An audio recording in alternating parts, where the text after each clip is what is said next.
my theory about this movie, and it may just be in my head because it's, you know, the red car theory, like you hear something once and then all of a sudden you hear it everywhere. That's what's happening to me with this very particular thing, because I just listened to a fantastic podcast that features this. It's called Hysterical.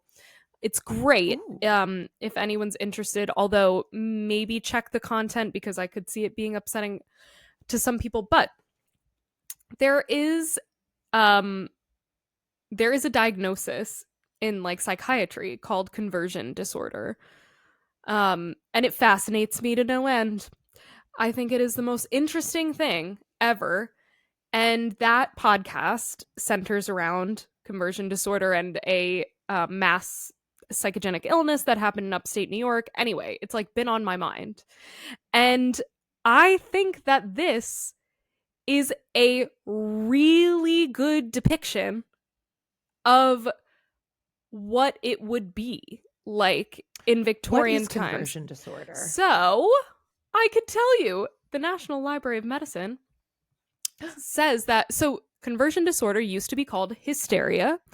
Yep. Generally affects women, although there isn't a lot of research as to why that is. But most repression, Yeah. societal repression. Probably. There's a lot of theories about why it affects women for the most part, but yeah. it is a neurological problem that was discovered in the 19th century.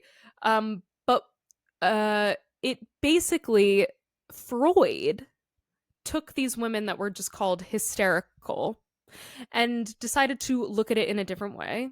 He diagnosed them with this disorder, and it basically is, let me make sure I'm saying. Is that when they developed the vibrator?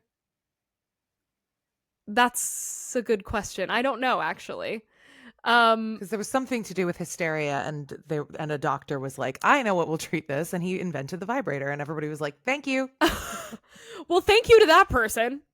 Thanks. But it is love your work. Love your work, sir. But conversion disorder is a functional neurological symptom disorder defined as a psychiatric illness in which symptoms and signs affecting voluntary motor or sensory function cannot be explained by a neurological or general medical condition. So it can be brought on by a bunch of different psychological factors, for the most part trauma, or repression. So it was something that was prevalent, although it was called hysteria. It wasn't called conversion disorder. So, like, the main example of conversion disorder, like the famous study that people point to, is there's a young kid in like Victorian times who can't lift his arm all of a sudden, and he really can't lift it. And it's the arm that he uses to masturbate. And that's like a famous study of this. Anyway, I just heard a whole podcast about this. And in that podcast, it's a mass, like these girls in high school, because it is, it can have virality to it. It can like spread, which is really interesting. And that makes sense. Totally. And these girls developed a tic. It kind of looked like Tourette's, but it was conversion disorder. And it has a lot of negative connotations to it because people don't understand that it is really happening. Like, people are really having these symptoms despite the fact that it is psychologically induced. Yeah. Anyway, because I've read a lot about this happening in Victorian times and in the time when Nosferatu is set, I kept thinking to myself how much overlap there is in what's happening to Lily Rose Depp's character and that study at the time. Like, she was called hysterical, mad, odd, and it had to do with this repression that she felt, this like deep, dark, in her mind, sexual fantasy. The fact that her nature is considered wrong. Yes. And I do wonder if there's some like trauma implied, like even the fact that that was like a sort of non-consensual, although she said yes. That's a whole different question. Well, yeah, but she was a kid. But she was a child. So trauma that could be presenting later in life in this kind of way.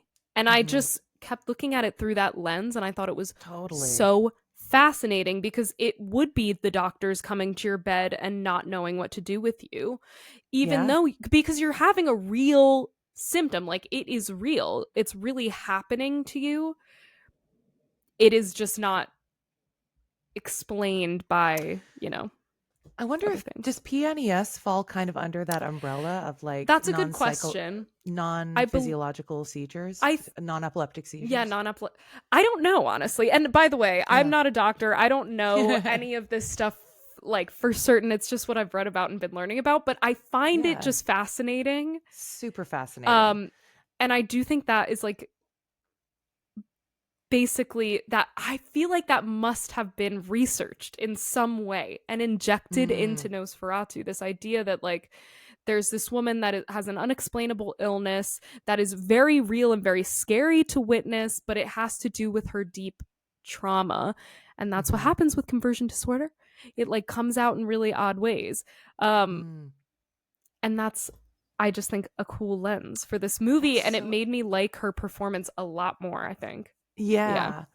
I mean, I think you're definitely like nail on the head. I totally agree because like it's impossible to watch this movie and not grapple with the themes of like female sexuality being repressed and Yeah. being Yeah. considered disgusting in by society. Mm-hmm. Like I mean, they hammer that home very, They very clearly. really do. It's not It's that isn't heavy even a metaphor. handed. It's directly Yeah. Yeah. addressed. And I Yeah. don't think that's a problem. No. Like, um, and the way that you get to watch Aaron Taylor Johnson's character respond to it is also like such a fascinating companion piece, you know? It's very interesting. Because he is also someone with an incredibly aggressive sexual appetite that he voices in one line. He's like, I can't keep off my wife, Yeah. basically.